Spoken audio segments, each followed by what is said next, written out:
Pense numa situação de conflito que você esteja vivendo com alguém. Pode ser qualquer pessoa, da família, do trabalho, de algum outro relacionamento. Imagina agora que você acaba de receber um grande poder em que você pode, de forma instantânea, fazer uma grande mudança. Mas você só pode escolher uma mudança. Ou muda você, a sua postura em relação a essa pessoa, ou você muda a outra pessoa, a postura dela em relação a você. Qual você escolheria? Fica aqui comigo até o final do vídeo que a gente vai falar sobre esse assunto.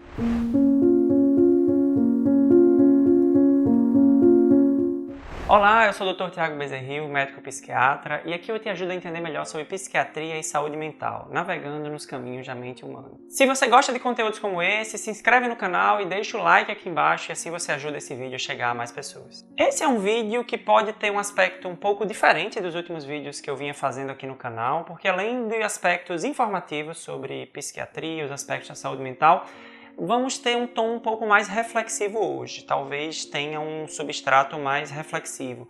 Vale a pena você ficar aqui até o final para você conseguir entender melhor todo o raciocínio que a gente vai fazer. Para ilustrar melhor a nossa discussão e tentar responder aquela pergunta que eu fiz no início do vídeo, vamos conhecer a história de Aldegundes. Aldegundes é uma jovem adulta na casa dos seus 30 e poucos anos e vamos ter uma visão geral um pouco do seu histórico de infância e adolescência.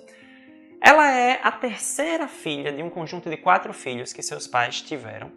E o que chama a atenção logo de início é que o quarto filho desta família, ou seja, foi uma jovem menina, a irmã de Aldegundes, ela nasceu de forma absolutamente não planejada, diferente até dos outros 3 filhos, incluindo ela mesma. E essa irmã ela veio muito rapidamente quando Aldegundes tinha apenas... A gravidez da mãe de Aldegundes ela tinha apenas 3 para 4 meses, então a sua irmã nasceu quando ela tinha por volta de 1 ano de idade. E aí já começou alguns problemas porque ela teve que ser desmamada precocemente, em poucos meses deixou de receber o leite materno. E desde os primeiros anos da infância, Aldegundes ela meio que se queixava de que o seu leite tinha sido roubado pela sua irmã, porque ela esperava, fazendo uma análise que ela fazia retrospectiva, que ela deveria ter sido amamentada há mais tempo. Ela achava que não recebia atenção suficiente de seus pais, inclusive comparando com os outros 3 irmãos, e sempre ela cresceu com um pouco dessa queixa. Na infância, já mais para a adolescência e na adolescência toda, o que predominava em termos de sentimentos em Aldegundes era um sentimento de inadequação, ela se achava estranha, esquisita, um sentimento de não pertencimento, tanto em relação à família como em relação a grupo social, e um sentimento de baixa eficácia ou autoeficácia, que é a sensação de que não estava sendo bom o suficiente, de que não era competente. Isso era reforçado pela sua dificuldade acadêmica. Aldegundes ela tinha algumas dificuldades com o rendimento escolar, e aí ela passou todo esse período convivendo com sentimentos muito negativos. Chegando na idade adulta, uma coisa que chama atenção positivamente é que na vida profissional ela conseguiu até resultados bons, comparando com as dificuldades escolares que ela teve e com todo esse cenário de desconforto emocional que ela viveu. Ela conseguiu uma série de conquistas importantes na vida profissional, conseguiu independência financeira, mas na vida pessoal era muito caótico, a vida pessoal de Aldegundes. As dificuldades mais marcantes estavam na área dos relacionamentos como um todo. Primeiro, os relacionamentos românticos, relacionamentos mais íntimos. Ela tinha um histórico de relações que não deram certo e ela tinha muitas queixas em relação a esses relacionamentos. Frequentemente ela se sentia não amada por esses parceiros, não respeitada por eles, e atualmente ela estava num relacionamento em que ela tinha queixas parecidas. Ela se queixava que seu namorado não a valorizava, não a compreendia em sua dinâmica emocional. Em relação a amigos, ela tinha muito poucos amigos e ao longo do tempo ela iniciou amizades, mas as amizades não continuavam, finalizavam às vezes de forma problemática. Ela entrava em conflito com essas pessoas, deixava de se falar, e ela foi criando a crença de que as pessoas em geral não eram confiáveis.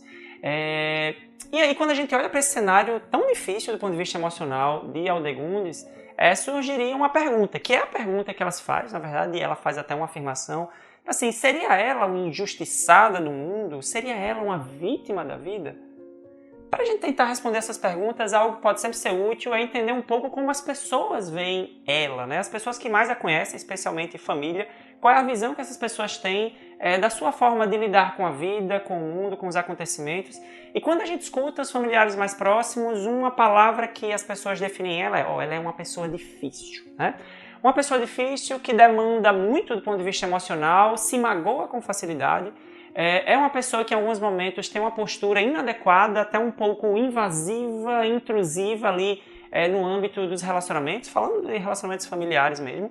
É uma pessoa que não, de forma frequente, explode com sentimentos de raiva quando ela é frustrada, quando ela é magoada.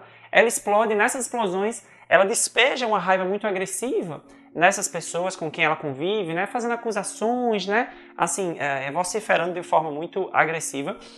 E, de forma geral, a impressão que as pessoas têm dela é que ela quer muito ser cuidada, mas pouco investe no seu autocuidado. E aí, onde está o problema com essa pessoa? Além de diagnósticos, porque sim, ela tem critérios para alguns transtornos mentais, mas o objetivo hoje é a gente entender um pouco de outros aspectos da dinâmica. Onde está o problema de Aldegundes?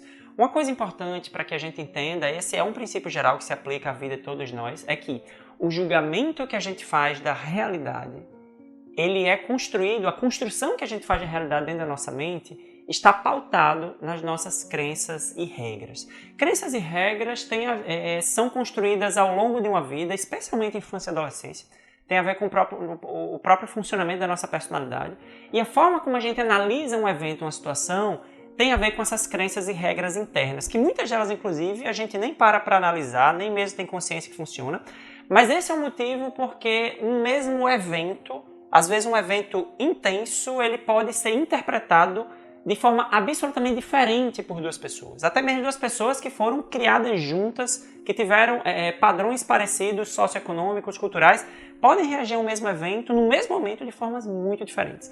Isso tem a ver com essas crenças e regras internas. Então, crenças e regras são esses padrões que nós temos para tentar explicar o mundo. Porque a nossa mente, uma das buscas da nossa mente, é uma busca automática. A gente está buscando o tempo todo por coerência, a gente está buscando o tempo todo por entender o mecanismo das coisas. Isso é algo que começa desde a infância até de forma instintiva. E como eu já estava comentando um pouco, qual é a origem das crenças e regras que nós temos? Parte disso tem a ver com as experiências da vida, marcadamente infância e adolescência, mas durante toda uma vida a gente está criando e refazendo, reformando crenças e regras, mas também tem um aspecto genético. Assim como tudo na nossa saúde mental, eu já falo muito isso aqui em muitos vídeos, a genética influencia no sentido que, quando você vem ao mundo, você vem com algumas tendências, sim. E aí eu estou falando de como o temperamento influencia a construção de crenças e regras. Então, uma pessoa que vem ao mundo com um temperamento mais reativo, mais ansioso, porque sim, isso tem tendências de fábrica para isso, essa pessoa tenderá a construir regras e crenças ligadas à ameaça, de interpretar os eventos como mais ameaçadores, mais hostis, tenderá a ser uma pessoa mais desconfiada, para dar um exemplo, né? O fato é que a gente o tempo todo está construindo a realidade com base nesses padrões mentais, né? E aí, dentro dessa dinâmica, é comum, quando a gente está vivendo uma situação de conflito, quando algo, nos relacionamentos, por exemplo, que é o que a gente está discutindo aqui, quando algo nos incomoda, algo desperta emoções negativas da gente, às vezes de forma automática a gente projeta no outro os nossos próprios problemas. Isso até é uma forma de defesa, porque assim, entrar em contato com os nossos problemas mais internos é muitas vezes complicado, doloroso, desconfortável, então é mais simples a gente simplesmente construir uma tese na nossa mente de que o outro ou os outros são os responsáveis, são os culpados pelos nossos problemas. É aquela história do caminho mais fácil. É uma lei da natureza, né? O fluxo, ele tenderá para o caminho que tiver menos resistência. Então é muito mais simples fazer essa projeção. E muitos de nós fazemos isso. Às vezes fazemos o tempo todo, com muita frequência, essa projeção no exterior, né? De achar o culpado para os nossos problemas e os nossos desconfortos. Então, entendendo esses princípios e aplicando ao caso que a gente está discutindo aqui, a questão é, o que é que precisa ser feito, o que é que a Aldegundes precisa fazer para se sentir melhor? O que é que está ao alcance dela? O que é que está na zona de controle dela? E a resposta é relativamente simples, mas a execução não tanto, que é a mudança pessoal. Essa palavra mudança talvez seja uma das palavras-chave mais importantes em qualquer processo de tratamento ou de melhoramento da nossa saúde mental. Mudança. tratamento, melhorar a saúde mental requer mudança sempre. Isso é um princípio que a gente pode estender de forma universal. Então sim, o que está ao alcance dela, o que está na zona de controle dela, é se esforçar, aplicar suas energias para fazer mudanças internas. Em outras palavras, mudar a forma como reage às situações, mudar a forma como faz escolhas na vida. Porque no final das contas, tudo isso entra na contabilidade dos problemas emocionais que ela tem. Então vejam que eu estou afirmando de que mudar a si próprio, ou pelo menos se esforçar muito, fazer um foco nesse processo, é algo essencial para a nossa saúde mental e para o nosso melhoramento pessoal.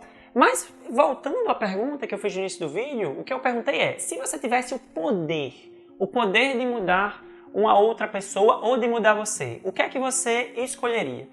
E é possível que sim, o caminho mais fácil, como eu estava falando agora há pouco, é mudar os outros. Porque perceba que se a gente conseguisse, tivesse esse poder, porque esse poder não existe, mas se a gente tivesse esse poder de mudar as pessoas de forma que elas se acoplassem, que elas atendessem nossas expectativas 100%, a nossa vida seria mais confortável, porque a gente não teria as contrariedades que surgem dos relacionamentos. E essa é uma das maiores fontes de estresse que temos na vida. Relacionamentos no trabalho, na família, os relacionamentos românticos. Então, se mudássemos as pessoas com um passe de mágica, tudo estaria resolvido?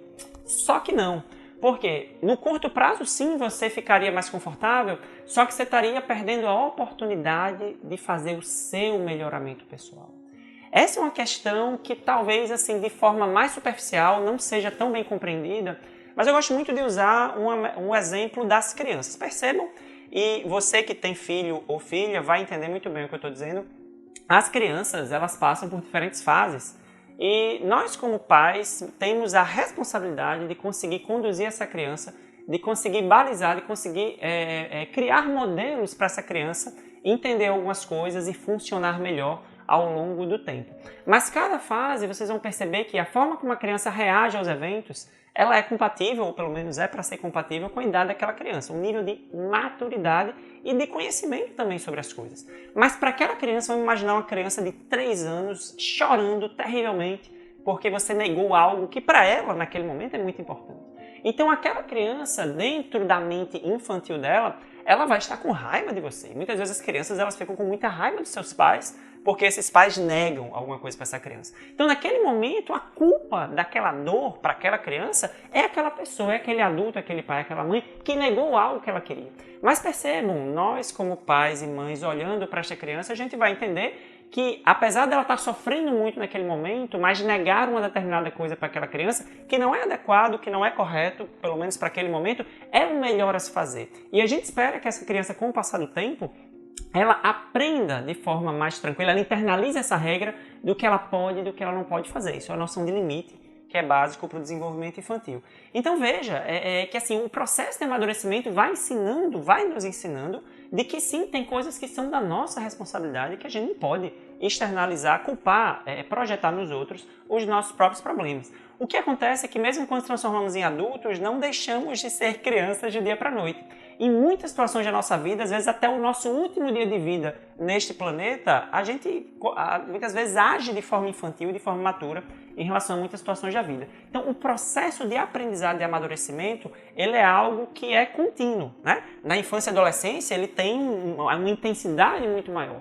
Mas ao longo da vida, a gente precisa estar aprendendo e amadurecendo, aprimorando a forma como a gente vive e se relaciona com as pessoas.